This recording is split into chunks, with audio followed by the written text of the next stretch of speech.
You're tuned into the Zealous Podcast. I'm your host, Rocky Snyder, and this week we're keeping with extreme athletes, in fact, extreme performers. We're going to go behind the scenes of Cirque du Soleil in Las Vegas with Tamas Kelemen. He's the strength conditioning coach for 3 of the shows on the Strip. You've got the Beatles' Love, you got Mystere, and of course the O Show. He was kind enough to take me behind the scenes a couple weeks ago when I was in Vegas for the NSC National Conference. We're going to go through it all. Plus his background in gymnastics, platform diving, and more. Be sure to follow us on Instagram at Rocky_Snyder and enjoy the show. Well, Tamas, I can't thank you enough for coming on. This is going to be super. And there's just so many thanks I want to give you. Thank you for the invitation while we're at the NSCA National Conference to see you more or less at work or in your workplace at Cirque du Soleil's O Show, taking us behind the scenes and seeing what that's all about. I'm still blown away by all of that. So I'd love to chat a little bit about that. But before we get underway with Cirque and all that, I'd love for the listening audience to get a little bit understanding of who Tamas Kelemen is, where you've come from, and how you got to where you are today. Yeah, first of all, thank you for the invite. It's been my pleasure to be here and to be your host, actually, at the O Show. So, yeah, I'm the strength and conditioning coach for Cirque du Soleil, mainly working at the O Show, at Mystere and Love, Beatles. And originally, I was a gymnast and a high diver. And from there, I became a performer. So I actually performed for 6 years at the O Show as a high diver. And after the pandemic, a position opened up. And by the time I got my master's degree at Setanta College, and I was ready to jump into this new role. As a coach, I started coaching when I was 18, mostly gymnastics. So I coached like probably 7 years, mainly kids, recreational, general population. And when I got here to the US, that's when I started to focus on strength and conditioning and got into personal training, worked a little bit with athletes, mostly part-time next to the show. And so I transitioned full-time a little over 2 years ago. Wow, nice. Well, we're living kind of parallel paths in that respect, where both of us were competitive gymnasts in our younger years.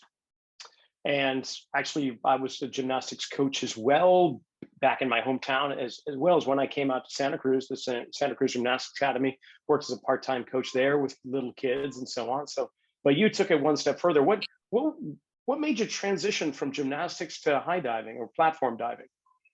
I just had a lot of injuries. I would say I was a really good gymnast until I was 15, national champions in Hungary and so on. But the injuries kind of affected my improvement. So by the time when I was 20 years old, I kind of realized that that's it. I'm way behind, and I'm just chasing something that is not there. And it was 2008 Beijing Olympics, and I saw the springboard event, which until that point I didn't really realize there is a sport as diving. So then I was watching diving, and I was thinking that, oh my God, they just do somersaults and twists. That must be, it's so much easier than gymnastics on screen. So then the next day, I went to the swimming pool. I found a great coach who had experience transitioning gymnasts to divers. And it worked out pretty well because in 6 months, I was in a national team and I competed at the European Championships, some World Cups. And unfortunately, I missed the Olympics, but that gave me the opportunity to work in amazing places like Macau or here in Las Vegas, in the biggest water shows in the world. Okay, I gotta dial this back again. So you were a national champion in Hungary as a gymnast, and you watched the Olympics, and the very next day you go to a swimming pool and you hunt down a coach within a very short amount of time. That's a lot of drive. That's a lot of focus. Is that how you live your life?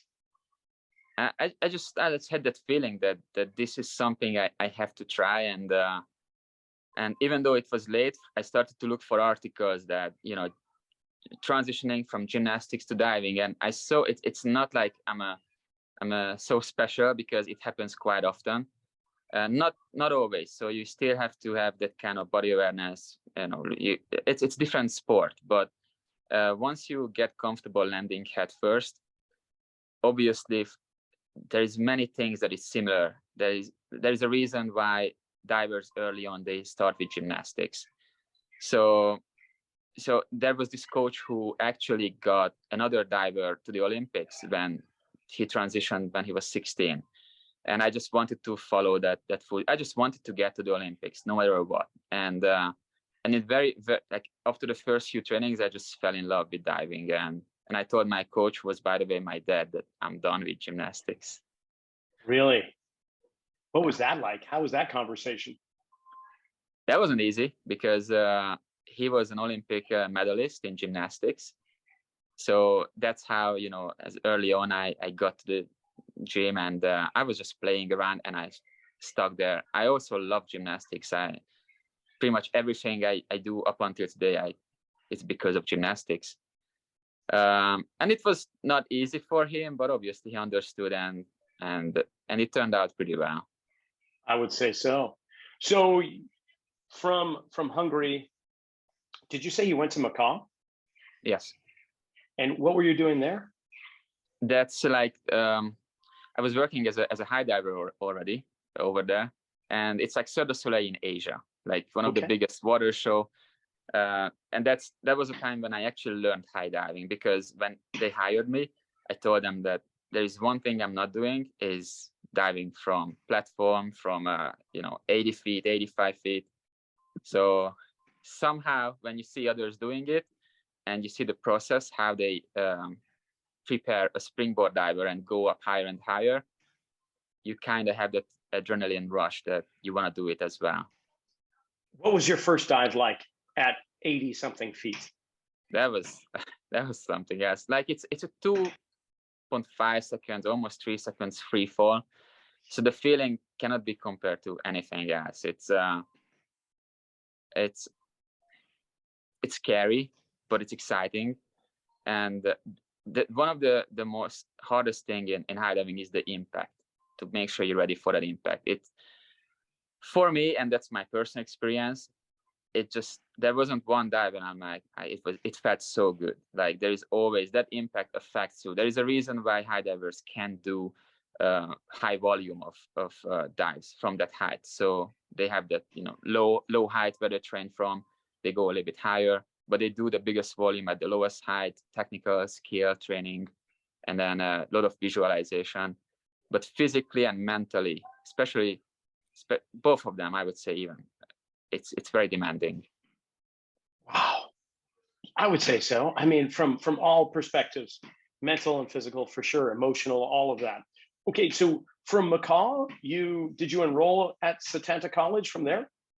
No, I actually got to Las Vegas, and that was a time when I started to get exposed. In the national team, gymnastics and diving is not necessarily the sports that get a lot of resources in terms of sport psychologist, nutritionist, strength and conditioning coach.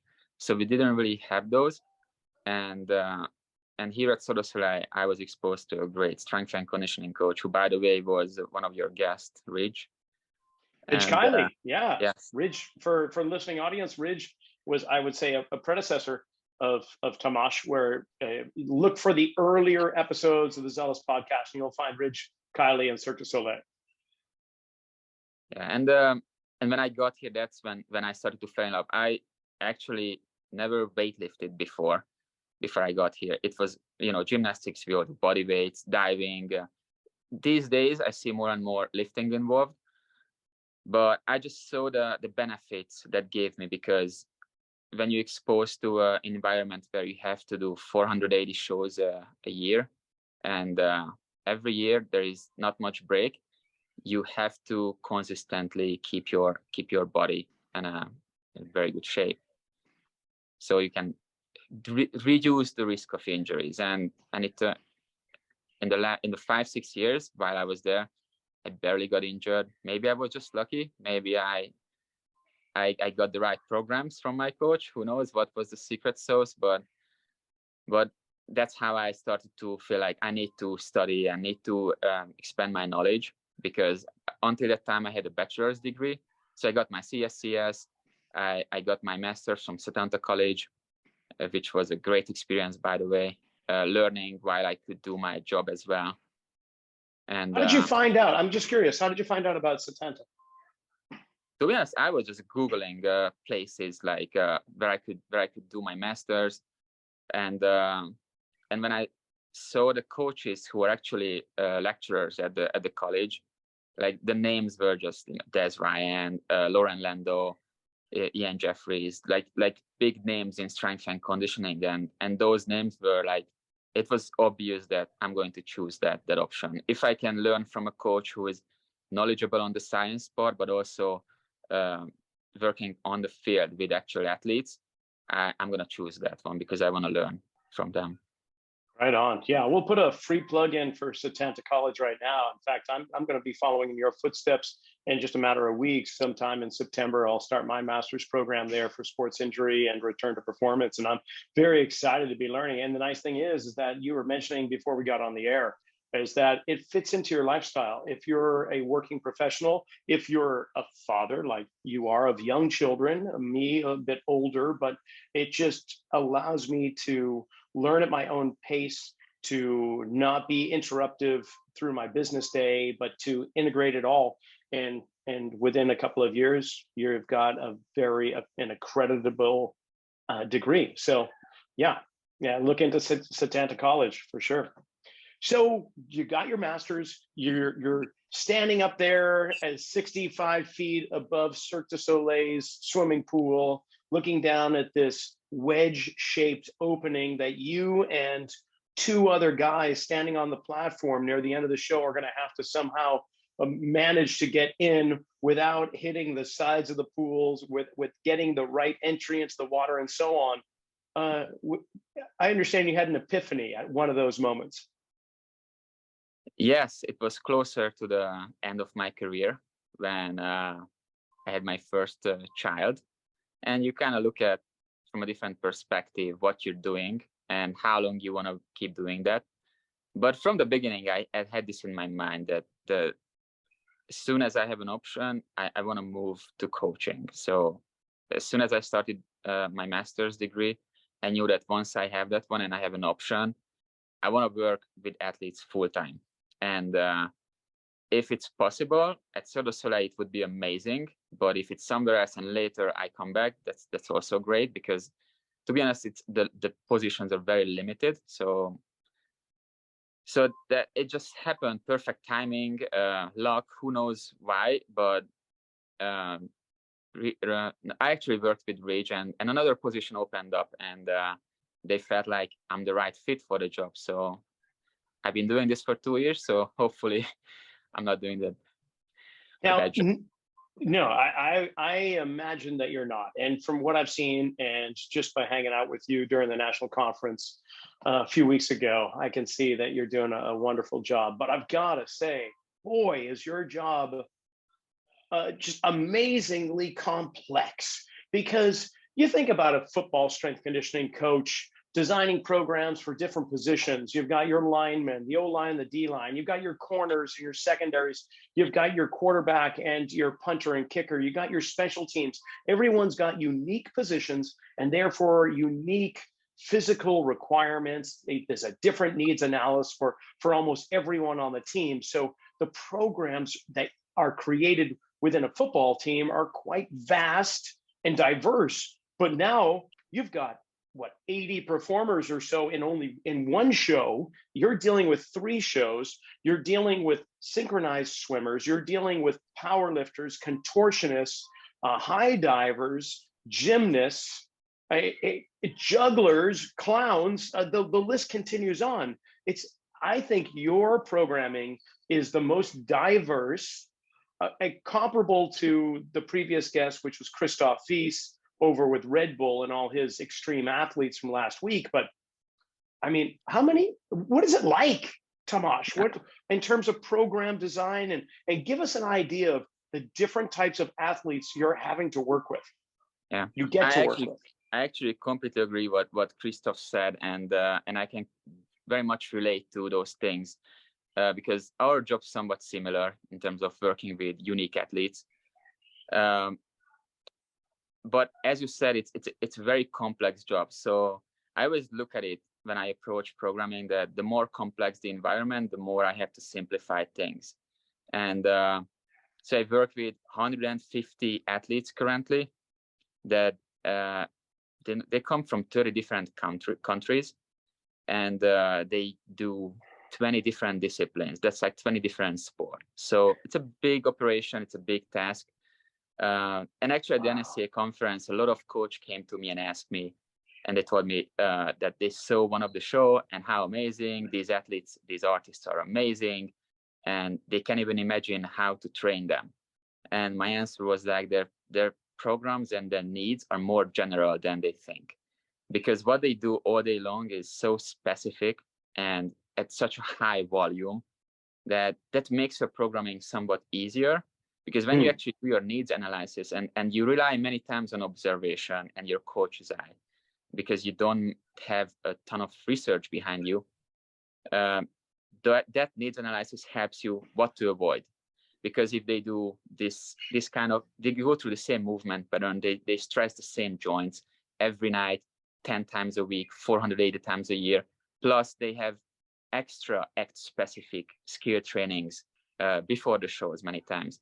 Those are the things I might look at it if there is a compensation pattern or something going on. But other than that, I don't really want to stress further the joint.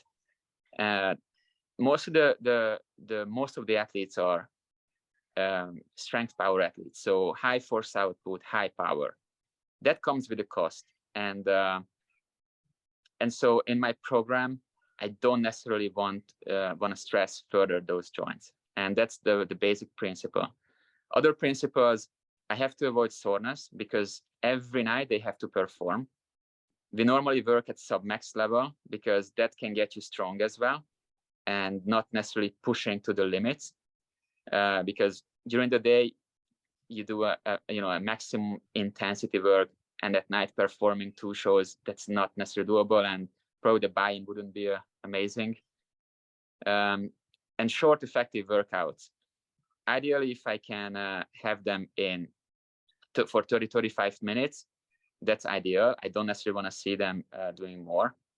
And is it mainly like rejuvenative? You say submaximal, but I mean, I imagine first of all, there's no off season. There's except maybe when they drain the pool for a few days, once a year or something like that. But at least in the O show, the other shows, it's continuous. They're on 5 days a week, correct? And then there's 2 days a week where there aren't shows. Yeah, so we don't have the off season to kind of offset that kind of repetitive movement and overuse injuries that they are dealing with. So you still have to somehow find ways in season, because that's in season all year long, to give them the intensity, but also do active recovery. And that comes down based on like subjective feelings, questionnaires. So I can't really tell how certain individuals feel in 2 or 3 or 4 weeks. So many times if I want them to do a power workout, because every week we try to do something explosive at very low volume, I just tell them, just do it when you're fresh. Maybe it's first day of the week, maybe for some it's the middle of the week. The workloads are different. So up until 1 hour before the show, that's when they get the lineup. That shows them what they have to do that night. So when they complete a workout, they have no idea if it's a very difficult day or a kind of easier day. Is that because of staffing, meaning you've got a couple of performers that aren't going to make it, so they have to take up the slack? Or the programs, the shows are the same time after time. So how does it change for them? So it's just based on rotation. So if you have maybe 2 main acts in the show, you might rotate around, and within the act you can also have an easy track or a more difficult track. I see. So you might do 2 very difficult dives in the show, or you do 3 light jumps, which is like you can do anytime. So the stressors are different, but again, you have no idea how that turns out, because if someone gets sick, calls out, gets injured, that changes everything. So we sometimes have on-call artists who come in and substitute or cover a position that someone just went out. But many times we don't. So if there is a group of 6 divers, for example, and one of them is injured, the 5 has to do the same workload. And if it's 2 out, now that's 33%, 4 has to pick up the extra work and do more. That creates more workload, more stress, and higher risk for injuries.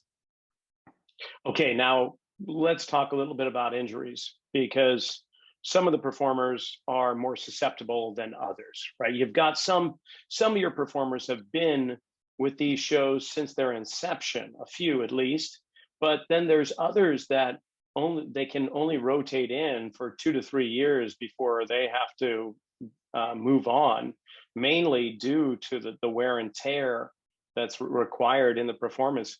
So what injuries are you seeing? And you've got your own physios on staff or on site, but what are the common injury sites? It's pretty much everything. So if we have acrobats, mostly ankle injuries, synchronized swimmers, hip, shoulders, aerialists, shoulders, lower back. But if I look at just a general picture, it's lower back. Majority of the issues are lower back. I would say second is hips and shoulders, and then ankle problems. So it really depends on the discipline they're doing every day, and that's no surprise. Plus, many times they come here after 15-20 years of professional sport, so they don't necessarily come here as their joints are in a great health. So we just try to mitigate or reduce, because it's really hard to offset that kind of workload they experience on an everyday basis. So just try to do our best to reduce and increase tissue resiliency, tissue load bearing capacity. These are the main points. And with that mainly the sports medicine department. So I work with them closely to make sure we identify those, let's say, limiting factors for the groups, because if you have that many athletes, you kind of have to find the priorities where you can get the biggest bang for your buck. And when we look at groups, we have a lot of data to say, let's say 80% of the teeterboard artists who are jumpers have ankle mobility issues. That is a big limitation for their job and creates a higher risk for injury. So obviously the group program is going to involve maybe a prehab protocol prescribed by the sports medicine department, and we also within the group try to identify those individuals who don't necessarily deal with those problems, but with others. But that's one of the biggest challenges to create individualization within the big group, because that requires more individual coaching, that requires more time, and those are the things that we are limited with. I imagine.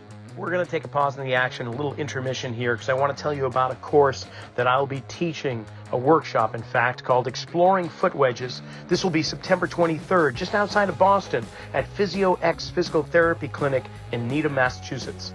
Now, we're going to be exploring an entire one-day workshop on the biomechanics in a closed chain environment of the foot and how it reacts all the way up the body, and how using these little wedges we can create more efficient mechanics through the body, kind of clean up patterns and show you really how powerful these little tools can be. If you can't make it in person September 23rd in Needham, Massachusetts, well, you can take my online course. In fact, the NSCA has approved that course for 0.5 CEU units. It's kind of like going to a weekend workshop all rolled into one day. Check it out at rockysnyder.com, and let's get back into it. Curious, what makes up your medical staff? Do you have you mentioned sports medicine. Do you have an orthopedist or a sports med doctor? There's a physio. Is there an athletic trainer, massage therapist? What makes up your medical team? We have athletic trainers, physiotherapists, and massage therapists on staff who come in on a daily basis. And other than that, if they need a psychologist, a nutritionist, we just refer them out to professionals we work with. That kind of puts the performance team as complete. And then when it comes to strength conditioning, mental performance, or visualization coaches or anything like that, who's made up within the training staff aside from yourself? Um, so we have a show coach in every show. That those are mainly the coaches who take care of the quality of the act, and pretty much like a sport coach that I can have the biggest comparison with. So we have the PMAT department, we have strength and conditioning, stage management, and all the technical crew who works behind the scene. And then you're talking about 3 shows that are running 2 times a day, an early evening, later evening performances, Wednesday through Sunday, I believe, right? Mondays and Tuesdays, no shows. Is that correct? It's just all, but other shows have different days of. But that's the same 5 days and 2 days off. So there's always a show that somebody can There's go see always no some. matter what night of the week. Yeah, that would make sense. But how does it work with your rotation, you professionally?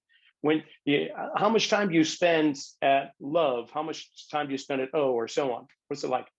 I spend 2 days at O and Mister each week, and 1 day at Love, and the other SNC coach doing the same thing, 2 days at MJ and Kai and 1 day at Love. This is so far the best solution we have. And this is why if we get only 2 times 30 minutes with the artist, we obviously it's important to supervise them and make sure that they're doing the right thing, but more important that we give them some tools that they can take away with them and use it on a daily basis.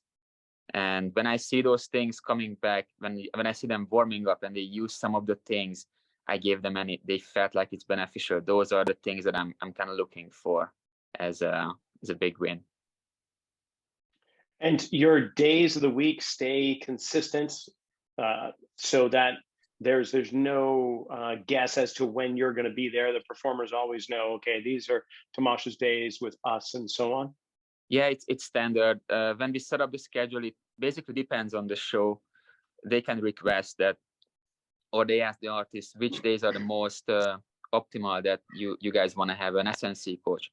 So if they work 5 days, normally the first day is always very busy with stage training. They go through a bunch of things, meetings. So the ideal days are the second and the fourth day, and that gives them a nice day off between, and then they work out again. But there are always individual cases where someone cannot work out that day when I'm there, so they have the autonomy to complete the workout at a different day as well. Got it. And in regards to turnovers with the performers, is that just a continuous changing dynamic, or are there times where you've got this regular group of performers, they're here for several months and there aren't going to be any casting changes, or is this something that's just continually happening? Normally we have a full-time staff on place as far as like artists, and there's a few artists on temporary contract. Those are the ones who are replacing an injured artist, mostly artists who are out long term. So they might get a 3, 6 months, 1 year contract, and then they might get extended.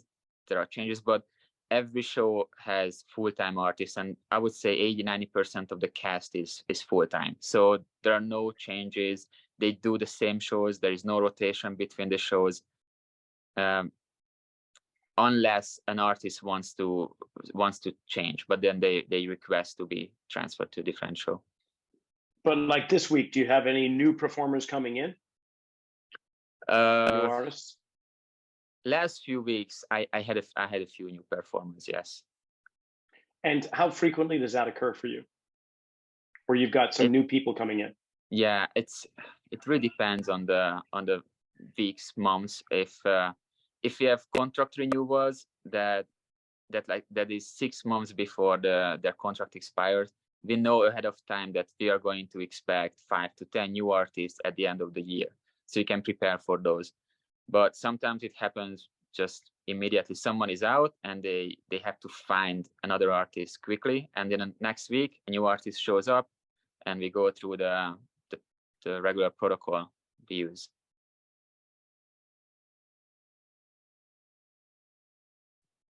So when somebody that's new shows up, what is that protocol? Like, what's your interview process? So what's your assessments? I imagine you try to keep them simplified, but do they change based on the artist?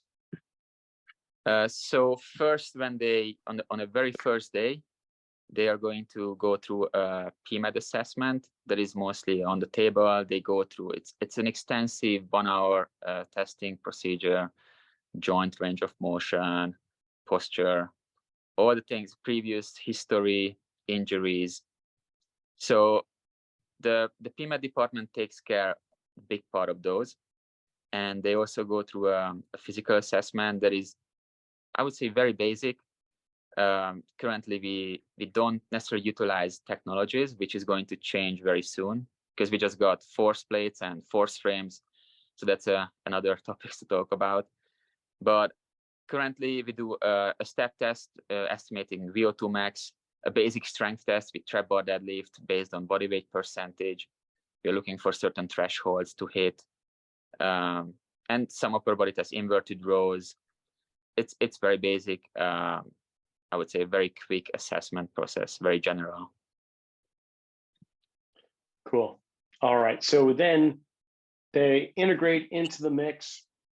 You put some programs together from, I guess, what would be cool is we just talk about your training facilities. The two that I've seen are obviously connected to the O show, but I'm curious about Mystère and Beatles Love as well. Is it similar in regards to you in one facility, in one room? It was mainly your traditional strength conditioning. There were kettlebells, squat racks, dumbbells, barbells, landmines, and there were some crash pads, the trapeze, of course, and stall bars, an area of floor area nice and wide and open for a whole bunch of movements. But then the other room you had was more gymnastic based. So there was a high bar and a trampoline and rings and so on. Is that the standard kind of environment with the other shows themselves, or is it different?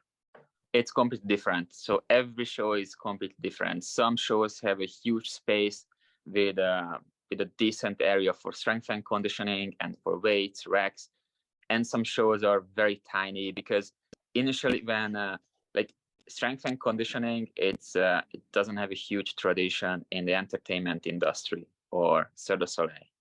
So when these theaters were built, it wasn't necessarily in the idea of, oh, we need a separate strength and conditioning training room, and so that's why we sometimes have issues with the space in some shows. So always pretty lucky, and it's kind of a nice situation to have two separate areas. But in some shows it's only one, and that's why the scheduling and during the day how to go through 40-50 artists without affecting certain trainings, that's a big challenge. Yeah, and here I'm thinking about supervision of the performers or the artists as they're working out, but that's not necessarily the case. You're going in to some degree supervising, correcting, adjusting, but they're grown men and women. They can handle themselves. But well, actually, that's thinking about the age range of your performers. What is the age range? Because I know there's some very young contortionists and gymnasts, and then there's some aged clowns or strong men or strong women for that matter. What is your age range? It can be anywhere from 18 to 68. So it's a huge range. We have acrobats who are actually 67, 68 years old and doing very high risk, high impact, jobs. And how does that affect your programming? I mean, how do you take that into consideration? Do you? That obviously changes when you work with someone who is over 50. It's not too often. So mostly someone over 50 or 60, we talk about clowns, or someone who is mostly general population and they just need to move. They need a basic personal training program, nothing fancy. But even the ones who are 30, 40 years old, now the workload could be different, or they might get a little bit more flexibility in terms of they need more recovery time between workouts. So that's all goes on an individual basis who we talk about. I have a 50 years old, for example, who is in better shape than some of the 20 years old because he consistently putting in the work, and he's in an amazing shape. So it's really dependent on the individual and the training gauge, because in general the training gauge is very low. So therefore, the programs are a general strength and conditioning program is just sufficient for them.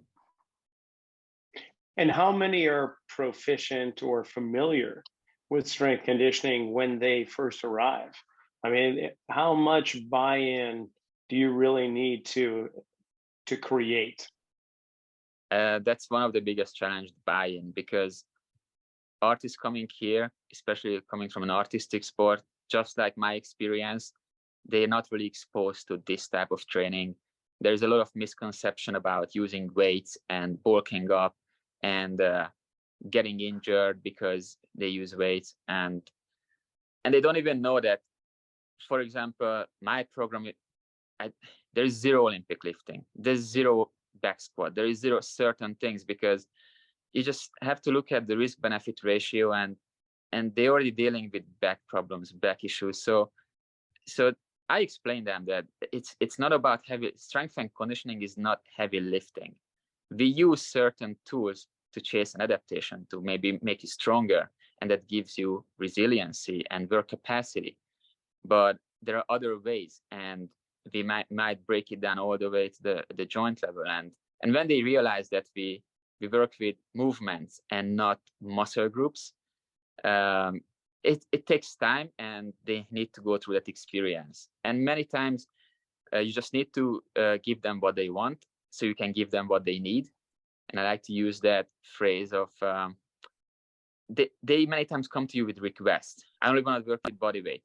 Good, that's where we're going to start, because that way we might build trust, connection, and that's the only way I can communicate why we should sometimes actually transition to weights and use other modalities.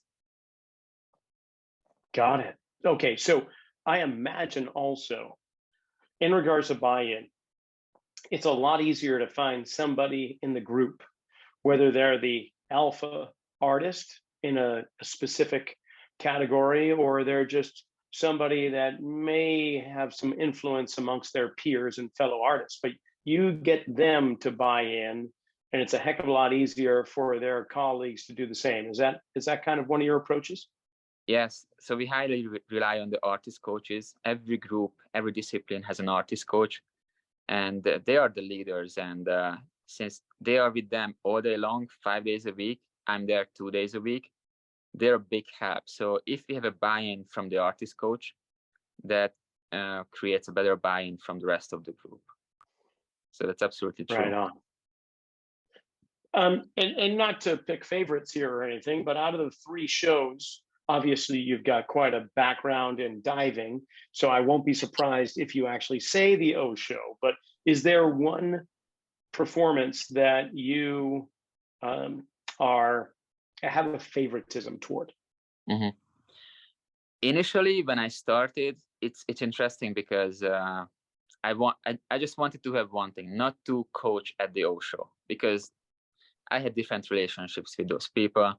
So I was working with Michael Jackson and Love mainly, and a little bit at Cass. So I actually worked in every show so far. It really depends on the group. So not even the performance, because if we just look at the shows, obviously I'm a little bit biased towards O, because that was my dream to be a performer at O. But I look at Mr. and I love that show because it's like pure old school traditional circus. Love is a little bit fresh, young, much younger generation. So each group gives you a different energy, a different approach. Many times the artists at Mr. and O more mature, and it's easier to make them understand certain things, and they just professionals do their job. Maybe sometimes at Love it's younger generation, they need a little bit of more education and the different approach.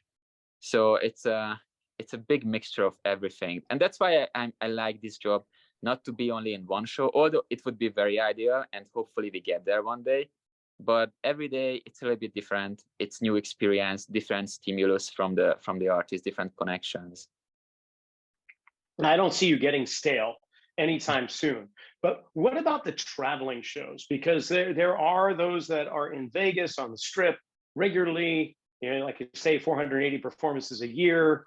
But what about the shows that are on the road? Is there a group like yourself and the physical therapist, athletic trainer, and so on that travel with the traveling groups? They have a group of athletic trainers with them. They don't have strength and conditioning. So the touring shows, there is like, I believe 18 touring shows for Cirque. And there's a strength and conditioning coach in the headquarters in Montreal. So he works with artists who only starting, and they might get a 3-month contract just to train for one discipline. And from there, they transition to either here to Vegas or to a touring show. So that coach actually takes care of the programming remotely and helping out the touring shows if there's a request. But also we utilize the show coaches, artist coaches to help and drive this forward. Not ideal, but we can only have them remotely at this point. And in regards to culture, it's a word that's become so popular in our industry, building culture. What do you think about the culture of Cirque du Soleil? Are you excited to be part of that culture? Are there aspects that are very alluring to you? Or better yet, what is the culture? Culture is, I joined obviously because I loved it. And the fact that you get exposed to all kinds of nationalities, it's pretty amazing. The languages, like there are some groups of people who don't even speak the language, so you have to find ways to somehow explain what you want them to do. How many languages do you speak? You speak at least two. Two. I used to speak German in high school, and then I probably need a 6 months refresher to speak that language again.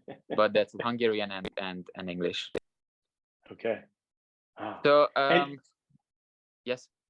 No, go ahead, please. From a strength and conditioning standpoint, the culture is absolutely different. But just a good example, when I worked with one of the artists, and he wasn't too compliant in terms of strength and conditioning and working out. And one day when we actually got to talk about what's the reason behind this resistance, why is it? And he grew up in a poor family. He was never coached. He was self-taught in circus. He got to Cirque du Soleil, which is a huge achievement. It's pretty much the highest standard at the entertainment industry. And obviously comes the question, why do I need someone to tell me what to do? Because I got here on my own. So that was the history. And once I understand where they come from, it's much easier to find an approach and have a conversation about it. Because many times they might be exposed to a bad experience. They lifted heavy and they got injured. So when I step in the room, they see me as someone who's going to cause an injury, and they don't want that. So once you break down those walls, that's where you can create and you can build a trust with them and start work with them. Okay, one of my last questions here would be, out of all the styles or types of artists, do you have a favorite without making anybody else feel bad? But is there one particular style of artist that you really are excited to work with? Mm-hmm. I love the Russian swing act. And that is, I don't know if because that's what I was doing, but anything that has acrobatics in it, and that can be a flying trapeze, because what those guys are doing, it's amazing. And I can't really highlight just one of them because all the shows are so different, and that's why we have 6 of them, and all of them are going great. Wheel of Death. There are so many things, and the beauty of it, once you watch it one time, even for me, if I, after like a few months, I'm like, okay, I'm gonna watch the show again to get a new input. Maybe I see something new, and I still find things that, oh my God, I haven't seen that one, and I know this show, and I work with these guys, and it's even more true for people who come and watch one show, and 1 year later they watch it again, and many times they say, oh, they changed the show. I'm like, no, it's the same show. You just started to see other things, because there's so many things going on. They are just amazing athletes, and it's just, I'm very lucky to work with them and help them to stay healthy. Yeah, I've got to say, you do have a dream job, my friend. I'm just enamored by all you do there, and the level, the caliber of athletes, artists, performers, however you'd like to term it. They're just world class.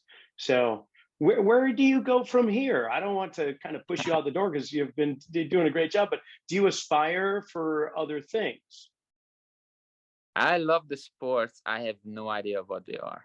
So even today, like when you work with 20 sports, 2 years is not enough to become an expert of any of those. So you're constantly learning, and when you work with sports or disciplines you have no idea, that is somewhat humbling, because you know a lot about movement, maybe how to train certain movements, but you still need to have a conversation with artists who spend 20, 30 years in this sport, and they have also great knowledge about what they do. So I don't know. Look, for me, probably out of comfort zone experience would be working with team sports, for example, because that's something I've never done. So who knows? So far, the future is really exciting, because really finally we start to work with some technology, and maybe doing our own research, creating our own normative data for the artist, and taking a more scientific approach.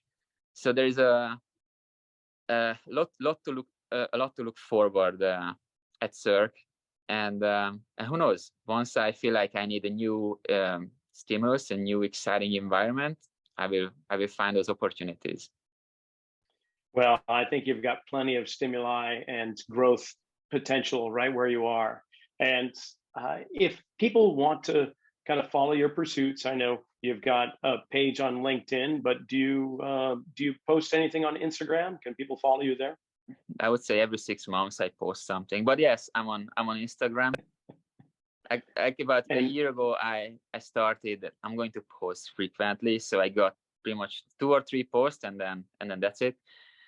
Sometimes I try to post about what they do, like behind the scene, training wise, some exciting things. Nothing like, balancing on Bosu with 200 pounds, because we don't do that. But actual training, like what they do. But yeah, on Instagram and LinkedIn, I'm absolutely available if someone wants to reach out and have any questions.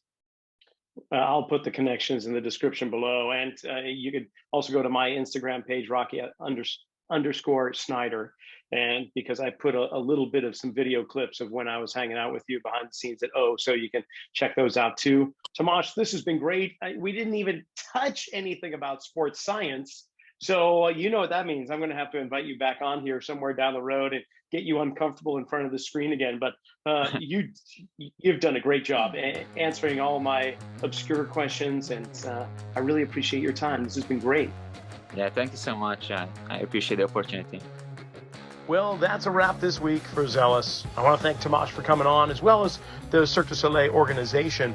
And do check out the archives. When I had Ridge Kiley on, we talked a little bit about Cirque du Soleil and what he was doing, kind of compare the notes between what these guys are doing with some amazing artists and performers. In the meanwhile, check him out on LinkedIn. The descriptions are below, where you can go and find him, as well as for myself. Have a great week.